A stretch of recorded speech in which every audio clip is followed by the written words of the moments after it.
Alrighty, so got some wind here, so hopefully you can hear me all right. So why did I buy a 21-year-old truck in 2026? Well, let me tell you why. This is the 2005 Chevy Avalanche Z71. It's the LT, the top tier trim. It has the 5.3 Vortec in it, and it is a flex fuel, so it can run on E85 if you so desire, or if Trump starts a war in Iran, get a little bit cheaper fuel. So the 5.3 Vortec is the LS, one of the LS engines, and here, let me pop the hood and show you real quick. The LS engines are known for being extremely reliable, and parts are everywhere.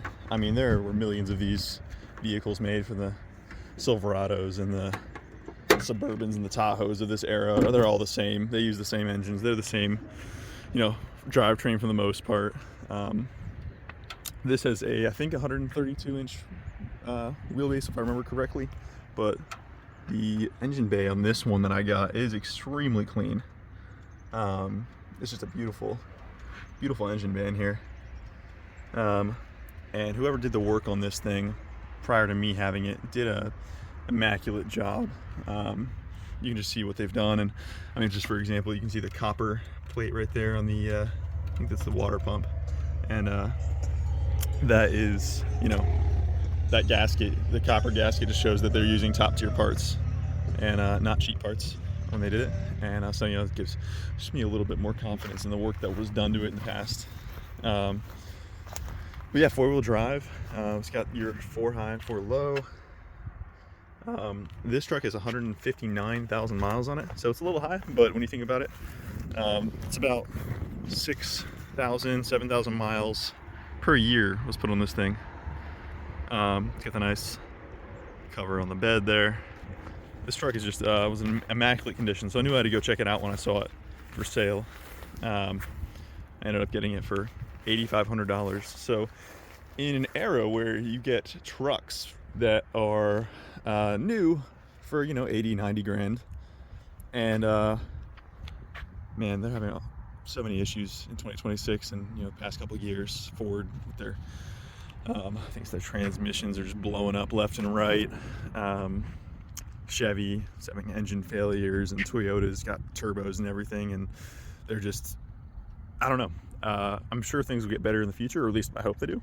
But right now, the new stuff sucks. So if you can get an older, reliable vehicle that is clean, has a good maintenance history. I think the guy who owned this before me, he had like 63 records. He bought it from new in 05 and put all these miles on it, and then I guess decided to get rid of it after having it for about 20 years. But this is a Southern truck. There is no rust on the frame.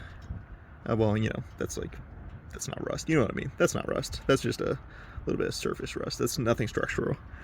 It is just almost immaculate under here.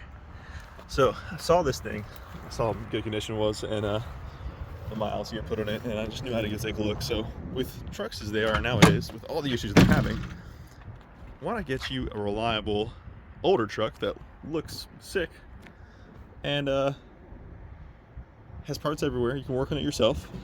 There's I'm sure they'll be working on it doing this thing. I can do it myself. You can get to wherever you need in the engine bay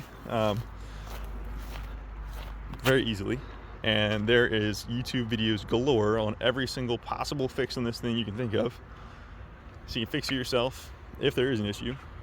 And if it's in good repair, drive these things for years and years and find parts anywhere. If you want to go to a junkyard and get, parts and what have you. You can just see, the leather seats, this thing's in beautiful condition.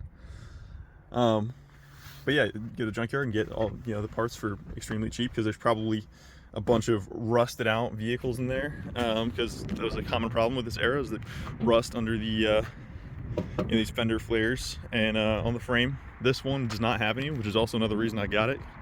It was just a clean truck, so man, yeah, there's zero rust on this thing. It's just in beautiful condition. One thing I really enjoy about the Avalanche is, I think it's cool. Oh, that's the cup holder won't stay up. Oh no. Oh no, I'm gonna have to send it back to the manufacturer. Oh shoot, can built in 05. Anyways, I'll flip these seats up here. Cool thing about the Avalanche is this. It's kind of the sickest feature in my opinion. Hang on, I'm gonna need to press pause and read this. I'll show you in a second. All right, seats are down. Check this out. See this little thing here? Twister. Bam. Truck turns into a freaking long bed pickup truck. There's like 8.5 feet of space, I think, in the bed when you flip this down.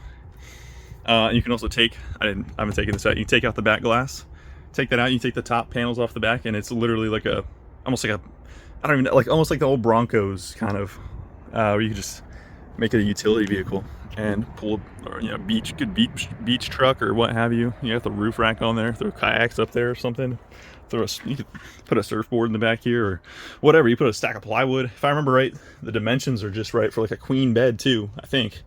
So like if you wanted to have a like an apocalypse type vehicle or just like an overlanding vehicle with zero mods, you could just toss a mattress in there, and you know the bed cover's waterproof, so you just have it come into the cab and just camp out in here. Go park at your campsite. You know, it's 4-wheel drive. It'll get you wherever you want to go, and rock and roll. So anyways, if you can find a clean, good condition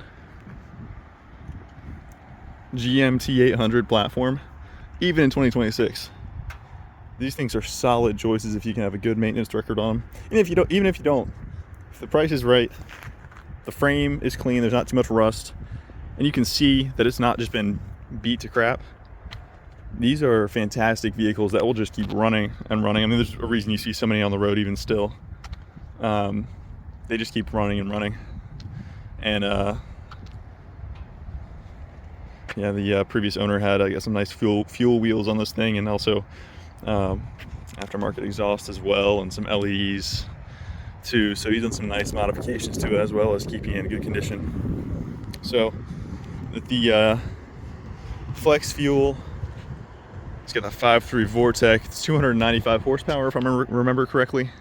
So, you know, there's no replacement for displacement. So 5.3 will, yeah, you get in an accident with this thing and, you know, you win unless it's a semi or something. So, yeah, I'm excited to get into some adventures with this thing and probably do some repair videos as things come up over the next years. But I'm planning on keeping this thing for a long time and keeping it clean. Also, with this truck being a 2005, it's pre-AFM. In 2007, they introduced active fuel management, which is where you hit certain cruising speeds and it turns off cylinders, and it was causing engine failures and lots of issues and just unnecessary wear to the models from 07 to I think 13 is when they stopped making the Avalanche, and this generation of or the GMT 900, I think, generation, the generation after this, that was when they stopped making them. So this is pre-AFM, so even more reliable, and just a basic V8, baby. This thing has the 4L60E transmission, which is just a 4-speed basic transmission. They are probably the one weak point on this thing. They're not weak per se, but they are known to fail at higher mileage, like closer to 150 to 200,000 miles if you've been towing a lot or just abusing it, not changing the fluid. Which I'm going to probably change the fluid before long here. I'm not sure if the previous owner did or not, but that is something I will do. But yeah, they're known as a weaker link, but replacements on these, or even getting them rebuilt, is probably in the neighborhood of a $1,500 to $2,000 to have it built almost even better than factory, because they figured out the what is it, the sun bell housing, I forget, and then the servo in it is bad, and there's upgraded clutch packs and what have you. So these things, there are known fixes to make them better than factory that you can do fairly inexpensively. Yeah, no, just overall this thing's just built to last. previous owner also put in this aftermarket head unit too, so we got modern amenities in this thing, and drives great. You can hear how good it sounds. It just sounds beautiful. So yeah, this is like feels like a modernized, just sentimental, good old American truck. Makes you feel kind of patriotic, I'm not gonna lie. I drove a Subaru Outback. I've had a bunch of videos and repairs on it prior to this, and great car. I would definitely own a Subaru again as like a family vehicle, but man, you hop in a truck, and that might be what's wrong with our country today. I don't know, you know, like you hop in a truck and I don't know, you feel something. You feel American. You feel patriotic. You go start driving down random dirt roads. I don't even know I started doing this. I just randomly found this right after filming that first part, and you start driving, man. You start going. You're like, hey, I got 4-wheel drive. I can go wherever. I can do whatever I want. You know, Subaru's got all-wheel drive, but you know, this is not a Subaru. This is not. You're not even in the same wheelhouse anymore, and I don't know. It's just a good feeling. It's just a good feeling. You feel like you feel adventurous. You feel like going and seeing the woods and getting outside, man. I don't know. It's changing me. All right, well, that's probably all we need to talk about. Stop being so cringy over here, but I'm gonna go see where this dirt road leads. Peace.